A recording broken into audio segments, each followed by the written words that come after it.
अस्सलाम वालेकुम गाइस, कैसे हैं आप। उम्मीद करता हूँ आप भी फिट फाट होंगे, आपके बर्ड्स भी फिट फाट होंगे माशाल्लाह। लाहौर में लाइव बारिश हो रही है। मौसम बहार की पहली बारिश है।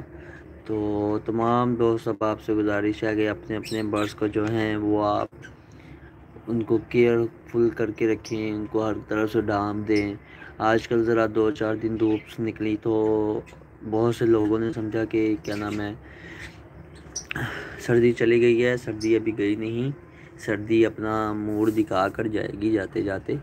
आप सब लोगों से गुजारिश है कि अपने बर्ड्स को हर तरह केयर करके रखें। ये देखें, जैसे मैंने अपने बर्ड्स को हर तरफ से कवर अप किया हुआ है। और माशाल्लाह बहुत ही खूबसूरत मौसम बना हुआ है लाहौर का।